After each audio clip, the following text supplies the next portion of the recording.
Good morning, everyone. My name is Colby Leopard. I'm the advocacy coordinator at Alabama Possible. During the first couple of minutes, we're going to wait and let a couple of other people join us here online. And while we wait, I'd like to take a poll just to get an idea of who all we have online today. So a poll is going to pop up on your screen. I'd love for you to click the descriptor of your title or what you do at your school. And then also we're going to have a second question that will allow you to share your level of knowledge or understanding of the FAFSA. So the poll is launching now.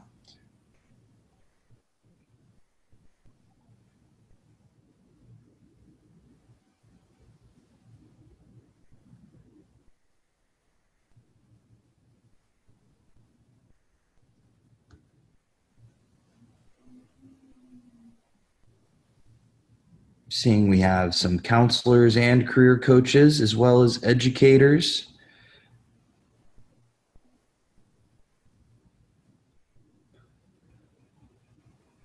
We also have with us people with all types of knowledge of FAFSA, so across the board. Just a couple more seconds on that.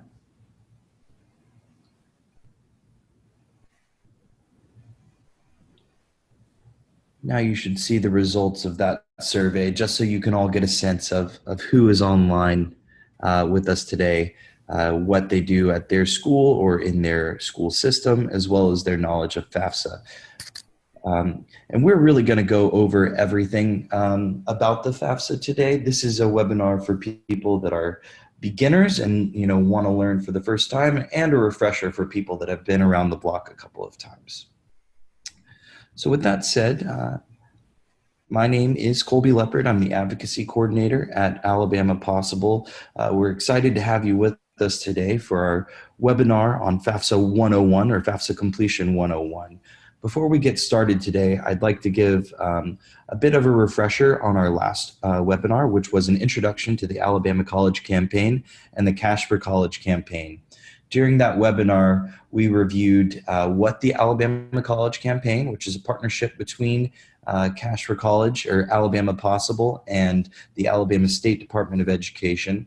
There are a number of components to the Alabama College Campaign, but most importantly perhaps is the College Application Week, then the Cash for College Campaign, and College Signing Day.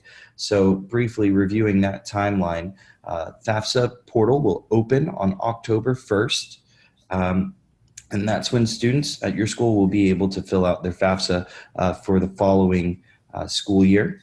Then later at the end of October is College Application Week, which is a week where universities and colleges around the state will waive their application fee. Moving forward, as a part of the Alabama College Campaign, there is a competition, and we have a number of awards for recognizing excellence in FAFSA completion at your schools. The first of those awards is the Best Hustle Award, which is awarded to schools that have seen a 10% increase in FAFSA completion at their school in the first 2 months of their campaign. So that's October 1st to November 30th. Schools that see a 10% jump in that time period will be awarded the Best Hustle Award. Moving forward to March 1st, that is the priority deadline for FAFSA completion. So you really would like to encourage all of your students to try to complete their FAFSA ahead of that priority deadline so that they receive their financial aid on a priority basis. March 30th is the cutoff for our awards. The two main awards that Cash for College Campaign awards is an MVP, which is awarded to 3 schools with the highest FAFSA completion at their school based on their senior class size, and then Most Improved Award, which is given to 3 schools with the greatest or the most improved FAFSA completion, also based on senior class size. If you're not registered for the Alabama College Campaign, we're going to be sending out a follow-up email after today's webinar with instructions on 1, to see if your school is already registered, and 2, how to register if your school is not. A couple of housekeeping items. Throughout today's webinar, we'll be conducting a number of polls, just like we saw at the beginning of this webinar. They're very simple, and they're a nice way to interact with you all and get your opinion, get your feedback throughout the webinar experience so that we're constantly engaging with you and providing you with the information that you need most. Another way to interact with us is with the Q&A function, which you'll see at the bottom of your screens. That's a way for you to send us questions. We'll accept questions throughout the webinar, and I will be moderating and monitoring that section throughout so that we can answer any questions based on timeliness. And if we do not answer your question during the middle of the webinar, we will certainly address any questions that come in at the end and open it up for a discussion. So with that said, I'd like to hand things over to my colleague, Vanessa Stevens, who's going to be our host for today's webinar on FAFSA Completion 101. Hi, Vanessa. Thank you, Colby, and good morning, everyone. I'm really excited to be talking about FAFSA this morning because we're so close to the kickoff, and really as part of the campaign, we want to give you as much information, as many tools as possible for your campaign to be successful and to make sure your students get money for college. Oops, I'm jumping ahead. So to talk about what we're going to learn today, it's really the who, what, where, when, why of FAFSA. So these are some of the questions we are going to be answering today because this is really basic FAFSA and a refresher. We will be doing a webinar later in October that's about advanced FAFSA completion. So I saw when some of you registered, you had some questions about blended families, which parents to include, some of the complicated stuff around taxes. We're not going to dive deep into that today. That will be saved for our advanced completion webinar later in the semester, end of October. So I first would like to say that it's really important to keep calm and FAFSA on, and so I say that because we know that FAFSA is complicated, it is intimidating. If you have never done it before, never helped someone with it before, we know it can be scary, and that's okay. We're here to give you as many tools as possible. We have lots of resources. This Department of Education has lots of resources, and just to remember that without your help, your students might not even start the FAFSA. They might not complete it. And there's safeguards within the system that if they do put incorrect information, there will be checkups on that, or it will be verified. So I know there's this fear of making a mistake around it, but don't let that stop you from really jumping in and helping your students with FAFSA. So we do have a poll. I'd just like to get a sense of what is your biggest concern with the upcoming FAFSA launch.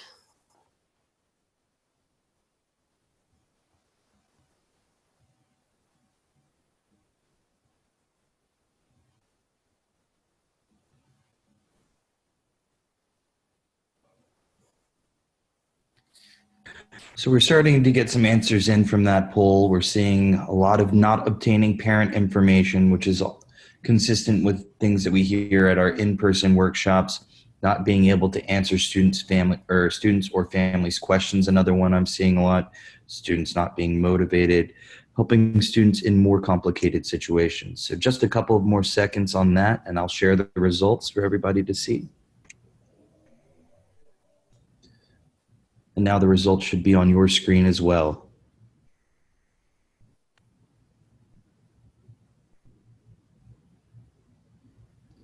Okay, so all of these are common concerns that can come up, and definitely the issue around parent or family engagement. That is something we are trying to work through and provide better resources on.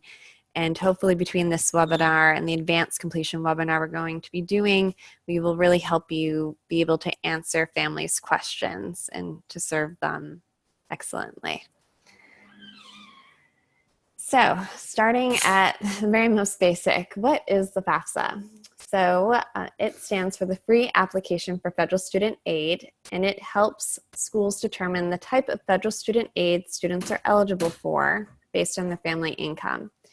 It is completed at FAFSA.gov beginning October 1st. So this is a more recent change. It used to open January 1, but it now opens sooner. So students can complete it and get information about financial aid sooner to make smarter decisions about their college futures.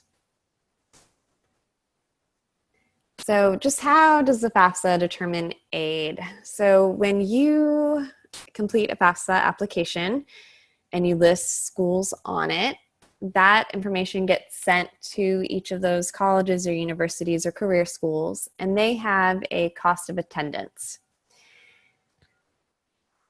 The FAFSA determines the estimated family contribution. And so with all this income information you're giving and household information, how many other students are in college, they estimate what they judge a family can realistically contribute to college education. And so at the school's financial aid office, they take the cost of attendance minus what the family should be able to contribute, and they get financial need, and then they make an offer of need-based aid. So why complete the FAFSA? So the big reason is there could be free money for students. In fact, most Alabama students qualify for some type of Pell Grant, which does not need to be paid back. It's currently at $6,095 per year.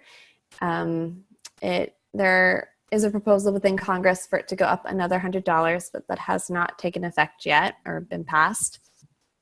Another reason is that many scholarships require FAFSA completion. So you may see at some of local colleges or universities, particularly around March 1, that that's a scholarship deadline, and the scholarship requires the FAFSA to be completed. I've also heard that some admissions offices look if students have completed the FAFSA or not, because taking that extra step of completing the application shows that students are serious about attending that school. So there are various types of financial aid that students can get based on need. So grants are awards that students do not need to be paid back. And so we mainly talk about the Pell Grant, but there are some other types. There's work study. And so this is money from an on-campus job that helps pay for expenses. This is based on financial aid, but it's also one of these forms of financial aid that can be limited per each campus. And so another reason to complete the FAFSA early is if those jobs are available, to be offered one sooner and to make that decision if the student would like to take it. Student loans, there's many different types of loans, and certainly encourage loans through the federal government because they will have better terms and lower interest rates than private loans that are out there, and also scholarships. And so many different scholarships out there, and we're not at all talking about scholarships today, but we do, through the Alabama College Campaign, promote the site achievealabama.org, where your students can complete a profile and identify a lot of locally based scholarships that they can apply for. So I encourage you to look at that as a resource on scholarships. So just to give some quick awareness about different types of financial aid, depending on the students you have, we've talked about the Pell Grant, and students really need to show financial need. The estimated family contribution will be zero or just very, very low of what a family can contribute. There are two particular other types of grants that are unique to the type of students you might have. So there is an Iraq and Afghanistan service grant if a parent or guardian died serving in Iraq or Afghanistan. So if you're just aware of your student's circumstances, that is something you could look into more as extra assistance. There's also a Teach grant, which is specifically for students who are majoring in education and looking to have a career in teaching. So that is an extra resource for them. And there's, again, specific regulations and details related to that you could look into if you have a student who knows that's what they want to be when they grow up, so to say. There's also federal Perkins loans, which is a loan specifically offered to low-income students because it has an even lower interest rate. And then the other two main types of loans are subsidized and unsubsidized. So subsidized are offered to students with some financial need, and how the government helps out is that they pay the interest rate while the student is in school. However, with unsubsidized, there doesn't have to be any financial need, and the student or the family needs to be paying the interest while they're in school. And yes. Nessa, we have a question on the Q&A tab asking about what did you say about the location to find local scholarships? Sure. So there is a website called achievealabama.org, and we'll be sure to mention that in the follow-up email of resources we send out. And I've also just typed that into the Q&A panel so that you have that as well. Great.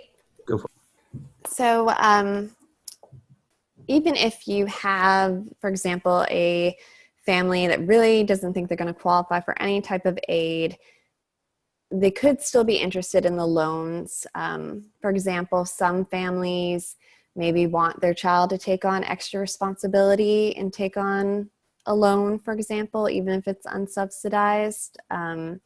Or there's also the circumstance where if your family income were to change all of a sudden, say one parent lost a job, it could be good to have the FAFSA on file. So if suddenly they really needed a loan because that savings was going to have to go towards other important family expenses, it's just an extra option. And so if you are facing some families who just really don't think they qualify and won't get anything, it's the philosophy, it doesn't hurt to try. You don't know exactly what you'll get until you do, and it can be a nice backup option.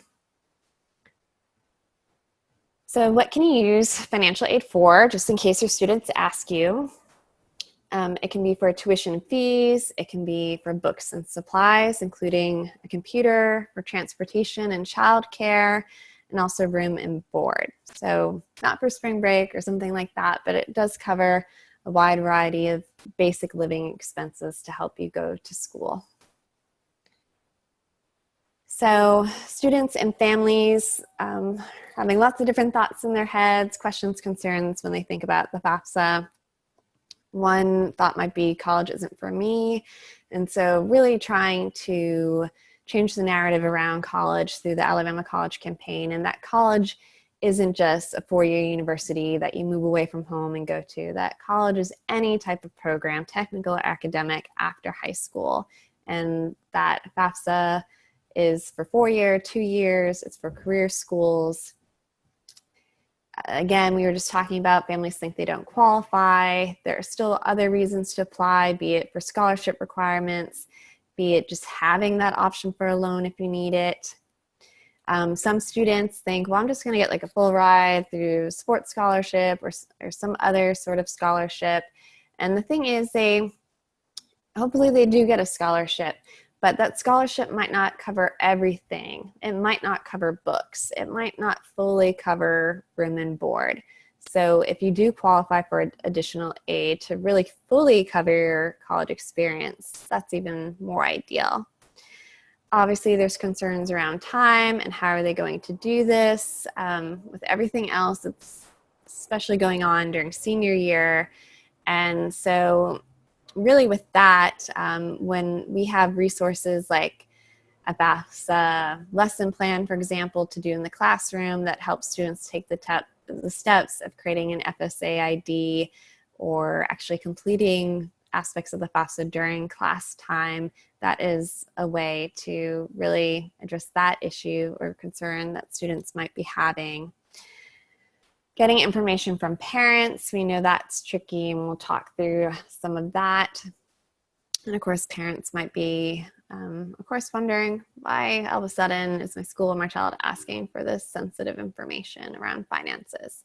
So we do have a poll. If you will launch that, I'm just curious, what do you think especially with the FAFSA launch coming up soon, is the most important message to be repeating to students and their families? What have you found to be the most effective to help with completion? Our poll is now open and we're getting responses in. We're seeing answers across the board. Everybody's clicked at least one of the answers. Looks like most people are selecting most Alabama students qualify for free money for college. A handful on complete FAFSA as soon as possible. FAFSA is often required to receive scholarships, and FAFSA is for career schools and 2- and 4-year colleges. So just a second longer. And there are our results. Okay, so pretty overwhelming that free money is the most powerful message to be sending. So definitely keep that in mind as you start promoting FAFSA to families. So just some key messages that we have found: that it's free, that it's for career schools and college, that again, up to over $6,000. Requirement for scholarships, early completion is important, and also to be aware of scholarship and college FAFSA internal deadlines. So what I mean by that is if there's a scholarship deadline and it requires the FAFSA, or if a specific college a student is applying for has a FAFSA deadline that they institute. And so we are working on a list of priority deadlines for colleges in Alabama, and a new feature of that this year is we are including whether or not they have a scholarship and if the scholarship requires FAFSA completion. So we are just gathering the last bits of information of that from some schools that are announcing it in early October, but that will be another resource we have for you and to share that with students to make sure they're fully aware of the deadlines. So some key messages for parents.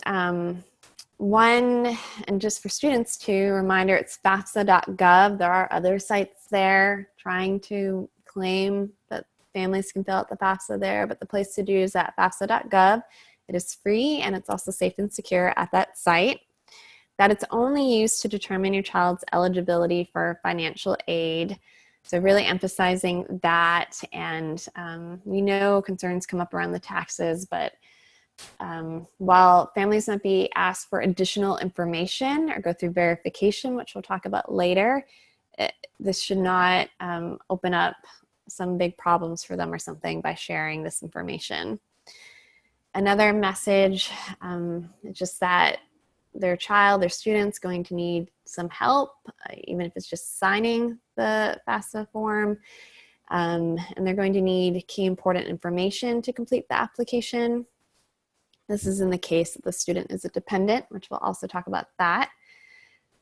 Again, emphasis around early completion. And again, even if you think your family doesn't qualify, it can be good to have it on file in case of the unexpected. Again, the scenario of job loss. Hey, Vanessa, I'm going to stop you there. Yes. We have a question on the Q&A about when the list of priority deadlines will be ready. And I know you touched on that in your presentation, but just wanted to highlight that again, just so we're clear. Yes. So I know a couple schools said they're finalizing their deadline. So I believe we should have it out within the next 2 weeks. I would really like to get it out around the week of October 1 when FAFSA launches. So if we don't have all schools on there, we'll at least get the initial list and then update it in the future. Thanks, Vanessa. Yep, and thank you for that question.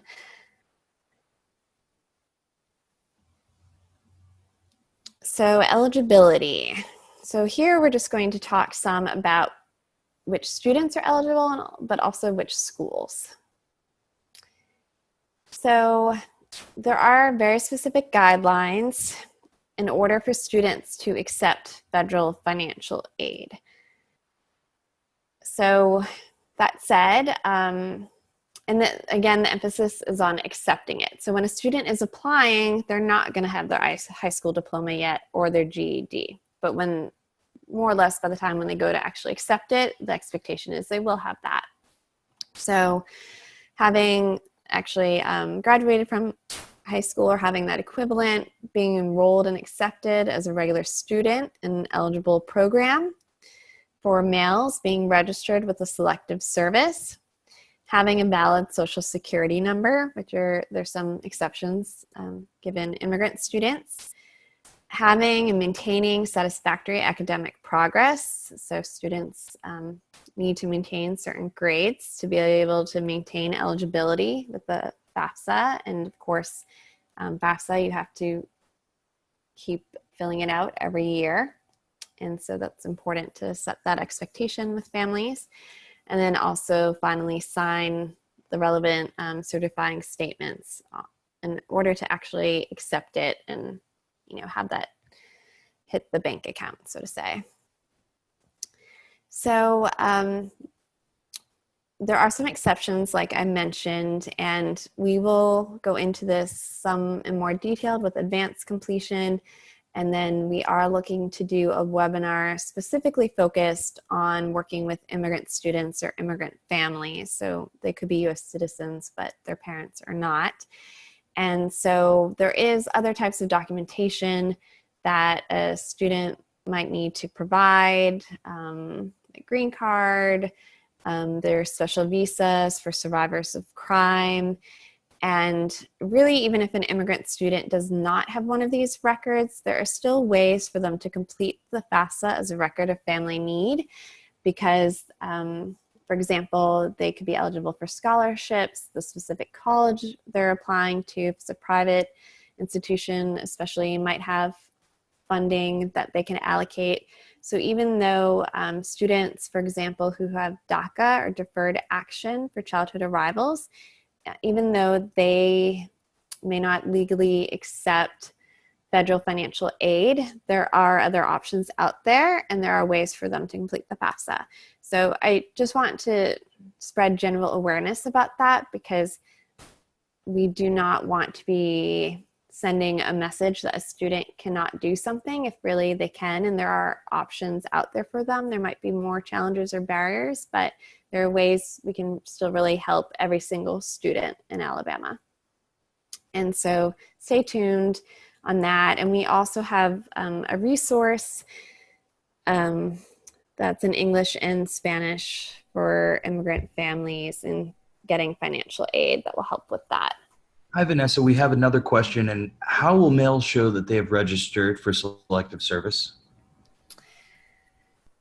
That's a good question. I do not think that they actually have to show proof. I think it's more if the government for some reason had some doubts or looked into it, that it's a basis in which they could deny a student aid if they found out that they hadn't registered. But to my knowledge, when actually filling out the FAFSA, there's not proof that a male student needs to. We have another question just in as well from one of our educators. We have a lot of ESL students who might not have a social security number. How can we bypass that by not entering a social security on the FAFSA application? Yeah, so it depends on the different immigration status that a student might have. So some students might have an alien registration number and need to put that somewhere on the form. What I've also seen before, and our webinars coming up, we'll check on the latest guidelines, but entering all zeros where you put a social security number. So we will provide the latest information on that though, and get you a handout that gives more details. Thanks, Vanessa. Again, that's one of those trickier, more complicated situations, and we are setting aside more space to dive deeper into those because it is tricky. So schools. So in order to provide students federal financial aid, the schools must be accredited, and there are sites where you can look up if a school is actually accredited. But really, to know what type of aid the school is going to offer, and if they actually do, it's best to call and confirm. And so in some cases, Paul Mitchell schools, Aveda Institutes, Fortis College, they are able to offer financial aid. Again, it's best to call and confirm with the one in your area that they're able to, but I know we typically think it's just the 2-year and 4-year colleges who are offering it, but many of the career and vocational schools are also able to offer Pell Grants or loans through the federal government to students. So we have a pop quiz to see how alert you are this morning and also just give you some key information we've learned. So Colby has launched our latest poll that has 3 questions in it, and we'll give you a chance to answer these pop quiz poll questions, and we'll review the answers together.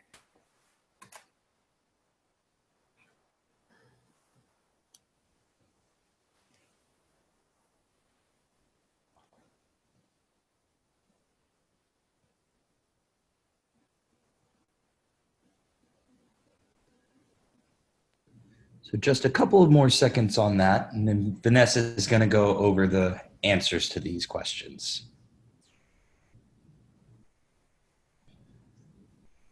Okay, I'm going to close the poll now. I'm going to share the results. Vanessa, it looks like we had some confusion around number 1. Do you want to walk everyone through that? Sure, yeah, kind of split there. So the estimated family contribution estimates what a family could afford to help their student attend college. However, it isn't necessarily what they'll actually end up paying for college, and that's for a couple of different reasons. One is, of course, if the student's able to secure scholarships or gets offered scholarships by the institution. The other thing is college isn't always able to offer a financial aid package that meets all of the family's need. So that price could actually be higher and need to look for other resources, be it loans or scholarships to cover costs. So the correct answer for number 1 is false. For number 2, what is the current amount? So yes, the majority of people guessed correctly. It's $6,095. I mentioned $6,195 because that's what it could be. And as soon as we find that out, if that goes through Congress and gets implemented, we will let you know that over our email network of best practices that we send on a near weekly basis. And if you're not getting that, please reach out to us, and we want to make sure you're registered for the campaign and that we have your email. The amount, $5,920, was the amount for last year's school year. And then the third question is not showing on, oh wait, I scroll down. Okay, now I see it. So undocumented students cannot complete the FAFSA. That is false. They can complete it, but they won't be able to accept federal student aid. But it's still important for them to complete it, perhaps for scholarships or private aid. So thank you everyone for participating in our quiz. I hope that was helpful to review some of this key information. And so Colby, I'll just do a check-in. Are there any questions, or I can move on? We can move on. Great. So now we're going to get into the nitty-gritty of how you actually complete the FAFSA. So first question you might get is, which FAFSA do I submit? So the FAFSA, the name of the FAFSA in the application is always for the year, the school year ahead, or the school year that the student will be attending college. So right now with October 1, we are looking at the 2019-2020 FAFSA, and which is going to be for financial aid starting in the fall semester 2019. And so when you log on, it will still mention the 2018-2019 FAFSA, but that is for students starting college or returning to college right now. So if you perhaps have a senior who graduated in May or June and they're like, I need help with the FAFSA, and like as soon as possible because I want to go to school, they would be working on the 2018-19 FAFSA for their aid. So what's new this year? What are some of the changes? So one big change is that FAFSA has gotten a facial or a facelift, so to say, and the site has been redesigned so it will fit the screen of any device and will adjust. So even if you're looking at a tinier screen like a smartphone or tablet, you should be able to still navigate it easily. Another change is the government is launching an app, and that won't launch until October 1. And so as that launches and gets tested, we will share more information about that. I imagine even though you can complete it on your phone, it is still a long application, and the web version is probably easier to navigate. Another feature of the form online is that it provides faster feedback on errors. So if an error, as soon as a student enters in something that doesn't appear correct, a little box will pop up and give that immediate feedback.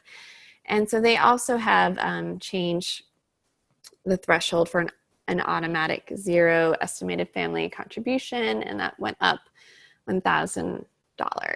That is just general information. If you just help students complete the form with all the documents and income information that they need, the FAFSA will do the rest.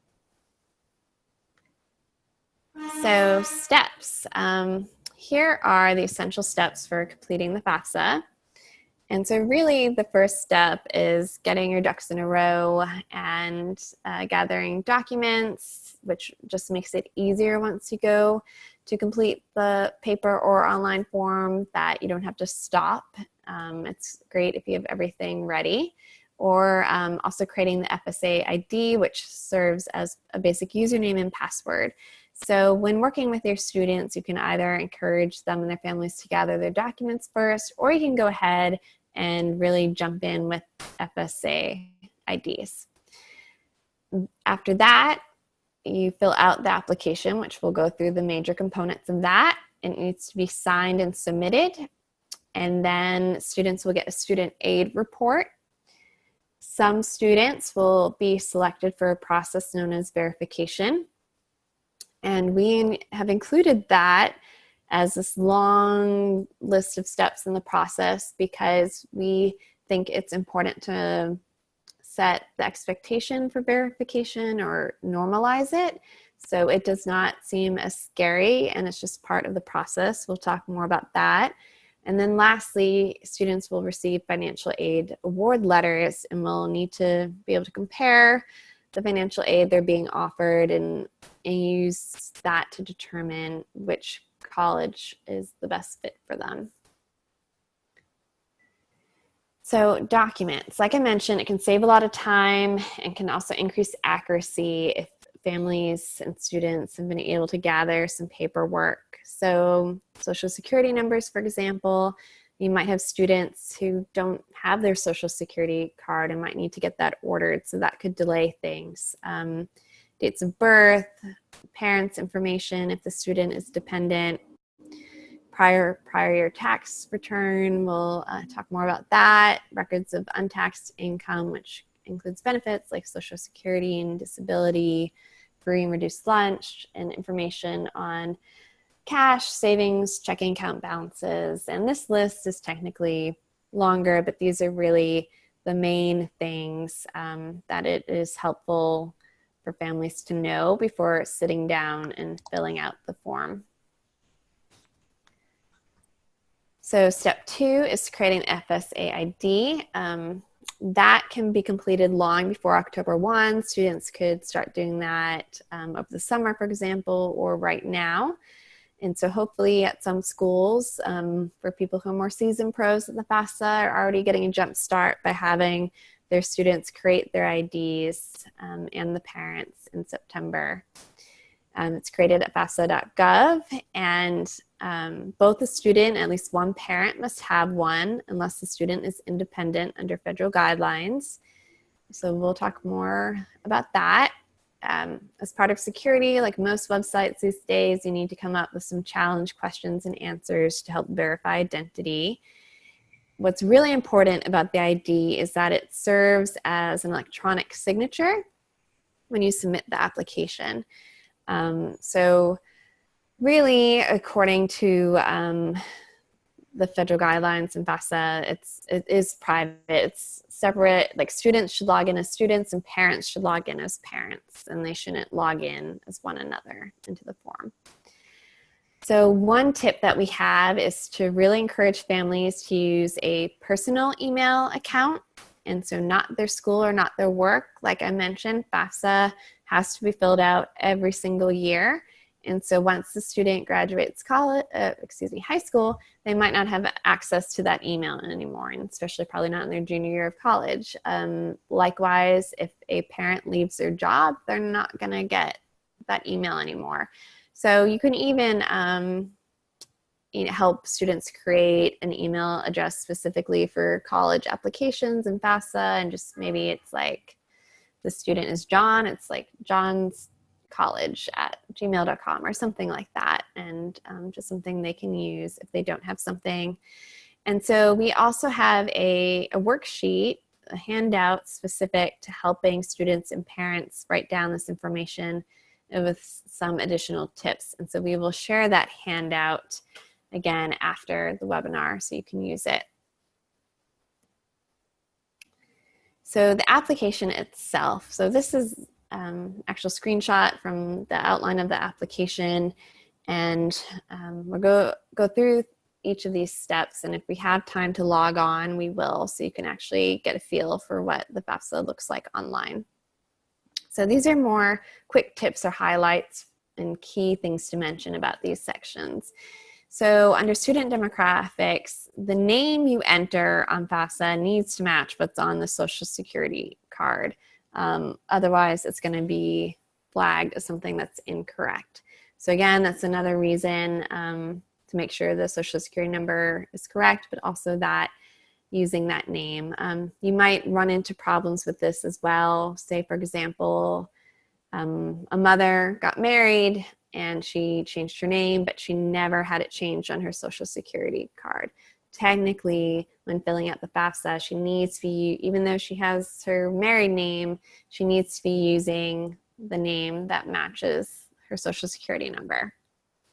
It asks for a driver's license. If a student has one, it's helpful to add, but it's not required, so they don't have to worry if they do not have a driver's license.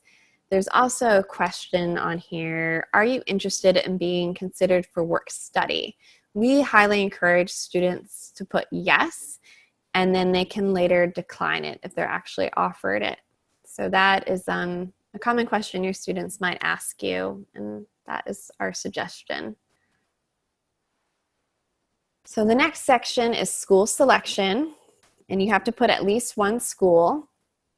We really encourage that every student put at least one local college or university. Students, might have ambitions of going really far, but really putting a local one in, because if you do get questions about the FAFSA, you can call that local college or university. Also, just depending on how things work out with aid or scholarships, cost-wise, it's good to have that option to attend the local college or university. In some states, in order to qualify for state aid, you need to put the state school first. You do not need to do that in Alabama. It does not impact eligibility.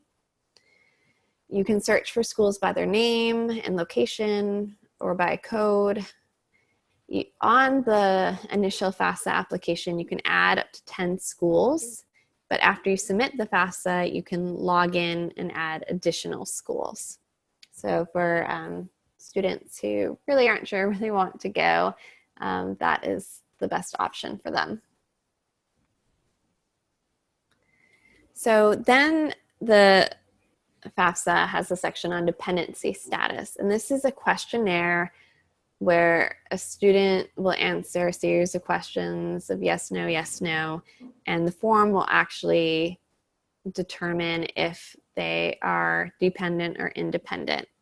And so there are some nuances to that, and in the advanced completion webinar we are going to be doing, we will really get into that. But basically, the key thing to know is if a student is determined as independent, they do not require a parent or guardian to complete the FAFSA. However, they are most likely going to get called for verification and are going to need some additional documents to prove that they are independent.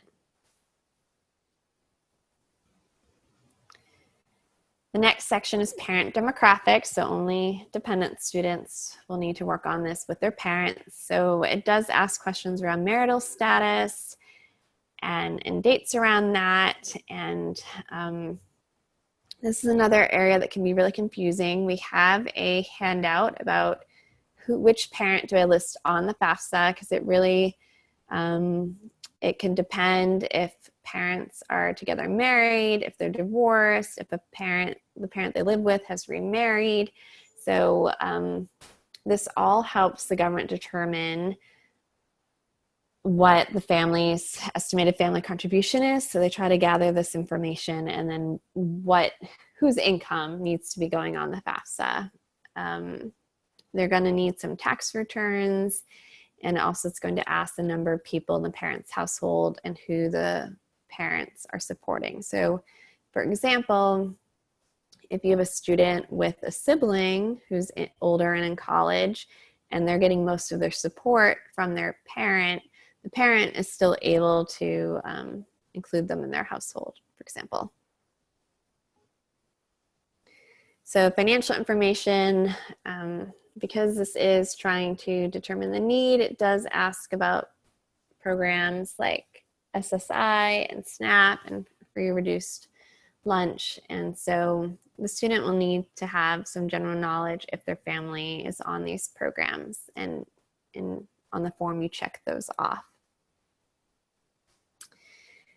So as part of the financial information, there will be the option to pull taxes using the IRS data retrieval tool. And so basically, this is a secure way to transfer information from the IRS for families who have filed their taxes, and it automatically links that information to the FAFSA, and doesn't actually pull the income information so you can see it, but the government is receiving it.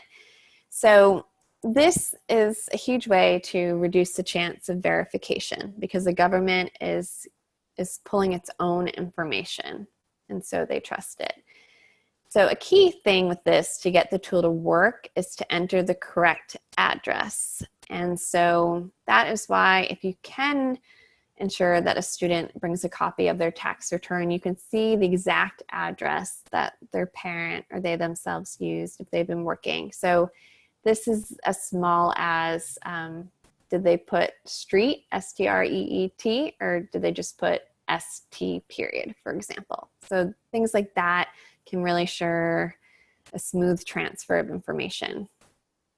Now, for some reason, the family is unable to use it, like you can't find a match in the system if they haven't filed, or if they're one of these categories of families that are ineligible because they filed incorrectly, for example, or they have a foreign tax return.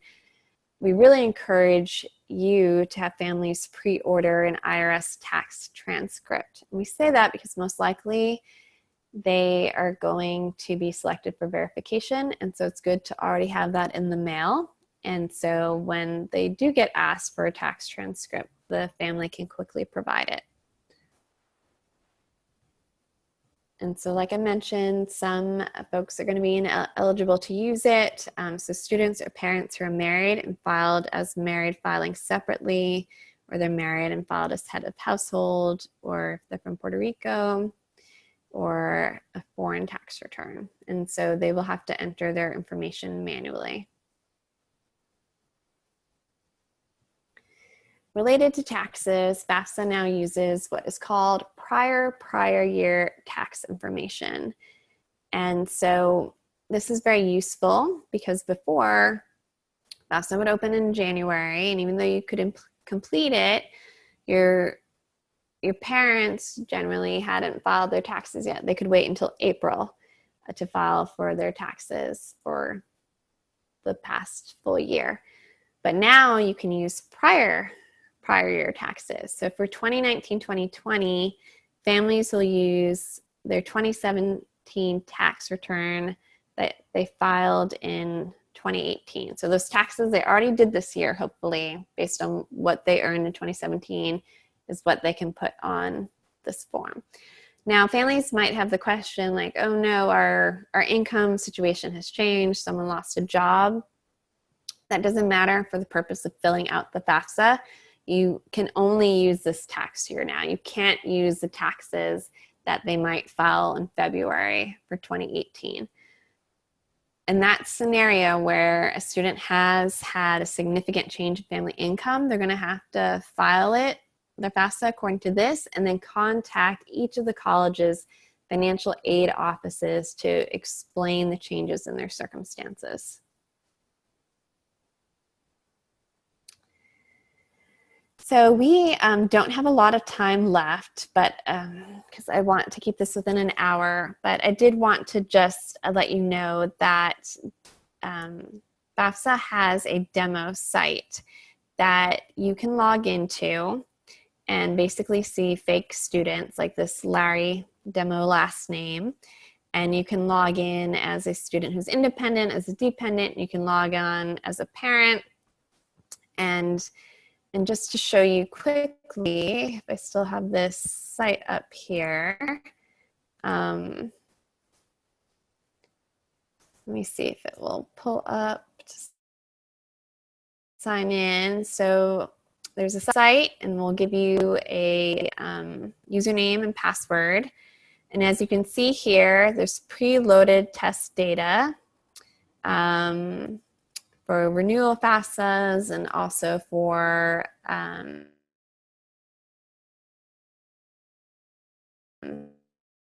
so these are like fake FAFSAs that already have information in a lot of the in the fields in the form.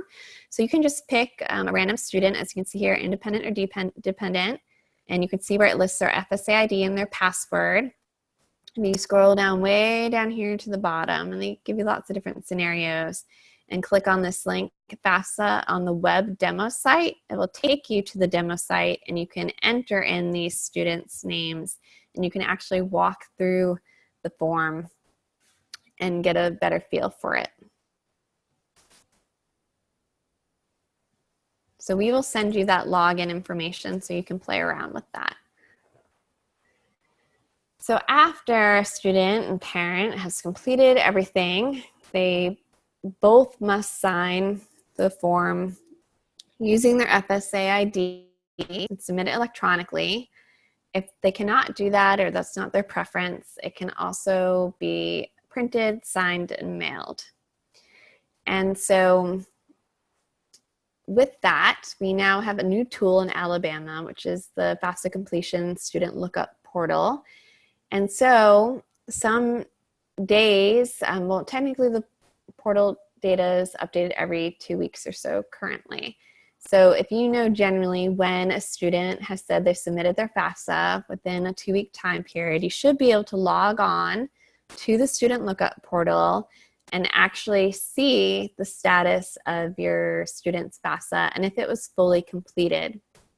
And so what we see a lot is that students submit the FAFSA, but it wasn't actually completed because maybe it was missing the parent's signature, or maybe something was incorrect, and so it can't be processed by the Department of Education. And so there are thousands of FAFSAs that this happened to just this past year in Alabama.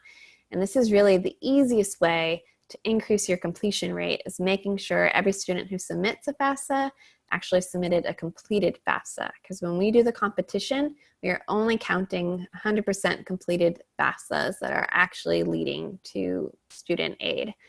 And so, Colby, I have a poll. If you will go ahead and launch that. I'm curious how many people on the call already have access to this new student lookup portal. Okay, the poll is open. Couple of no's, couple of yeses, couple of unsures. We're going to try to do this one a little bit faster as we run out of time here. And also, I just wanted to say to Anthony, I have seen your question. I'm just holding it until the end so that Vanessa gets through her slides. So I'm going to close the poll now and share the results. It's pretty evenly split. Okay. So very quickly, we'll share more information. Every district, and including private schools, are able to access this new portal. They have to, the district, the superintendent needs to sign an agreement, and then you as a counselor, career coach, need to be granted access with the username and password. So we are really pushing for as many school districts as possible to get access to this portal within early October. We will send more information, or please feel free to reach out. So after it's submitted, within some days or weeks, students will get a student aid report. This is where it will list if something is inaccurate and they need to make corrections. It will also show an estimated family contribution. For example, if the EFC is missing, it means it couldn't be determined. It means something about their application is incomplete. You may also see EFCs that have a C next to it, which means something has to be corrected. You might see an asterisk, which means through the federal processor that students have been selected for verification. And so whatever it may be, it's just very important to read through it carefully and that students take any required action as soon as possible. And I just want to show you very quickly a sample electronic student aid report, and you can see up there in that box on the top where there's an EFC, and with this particular student there's a C next to it. So verification, a lot of students will be selected, especially if they didn't use the data retrieval tool. It doesn't mean the student's in trouble. Sometimes it's just random. For some schools, or some schools require every student to be verified. The process, it's really important, the process will verify by each school. And so they will send specific information that they require.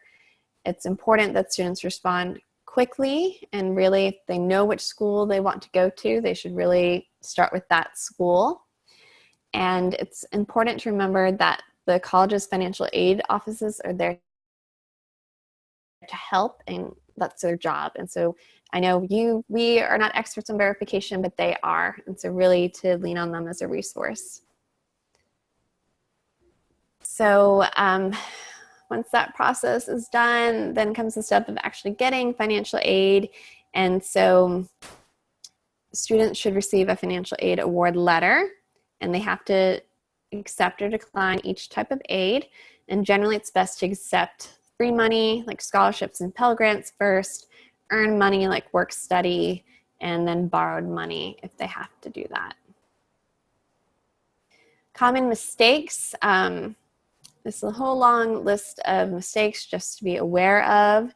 And so making sure people are using the correct website, making sure completing it correctly, completing it early, correct information, forgetting to add additional schools, so making sure students add what they need, not using the data retrieval tool, not reading definitions carefully, not signing it, not submitting FAFSA within 45 days of starting it. So if you start a FAFSA application but do not complete it within 45 days, you have to start all over. So again, I really encourage trying to have all the information ready to go and really complete the form in as few sessions as possible. Missing deadlines or waiting till after graduation. Students can still complete it, but they might not get aid at the beginning of the semester, and we'll have to wait for it to come in. So I know we are running close to out of time. And so if it's okay if we run 5 minutes over, we just have a pop quiz and resources to share with you. So Colby, if you could launch the pop quiz quickly. We just have 3 questions here. Just review some, thank you, some critical things we just went over. So while we have the pop quiz open, Vanessa, I'd like to go ahead and start asking you some questions that we have out here. Sure. So the first question is, would you go back over the filing status that will not be able to use the DRT? Sure. So off the top of my head, I'm a little worried I'm going to repeat that wrong. So it's based on if they filed incorrectly. So we can share more information about that and make sure you have that, because it's useful to have that right in front of you when you're looking at that. So I'm making a note right now about that. Okay, great. We'll be sure to get that information over to you. Our second question is, we submitted our paperwork on the FAFSA portal, but have not received any information back. Go ahead, Vanessa. Sure. So that I know at the Alabama Commission on Higher Education, they have to take time to process this. It could be that your application or agreement hasn't been fully processed, or it could be just as an actual user, the user information hasn't been passed down to you yet. And so if you can contact us at cashforcollege@alabamapossible.org or send us your information through the chat, we can follow up with you and we can check on the status of things. Okay, I'll be sure to save both of those questions for us to address now. And I know that we have a couple of other questions, but I'm going to go ahead and close the poll so that we can review the answers to the pop quiz. The results should be shared now, Vanessa. Yep, I can see them. So first question, all students require a parent or legal guardian. That is false because some students can be determined independent and they do not need a parent or legal guardian's information. Question 2, what is one of the best ways to minimize the chance of verification? Most of you got that right. Yes. Try to encourage the data retrieval tool. And then lastly, students and their families should gather all the following documents except, yes, most of you are correct again. You do not need your high school transcript to complete the FAFSA. So thank you all for participating in that and letting me give you a pop quiz this morning. So some resources. Colby, let's skip that last poll and let's go ahead and let you jump in and talk about our next webinars. Yep. Thank you, everybody, for joining today's webinar. As a part of this webinar series, we have several more interesting topics coming up throughout the fall that you can register for. We will be sure to include those registration links in our follow-up email this afternoon. Those topics include using data for your campaign. We're going to have some guest speakers join us for that, as well as an advanced completion. I see that some of the questions coming in are a bit more on that subject.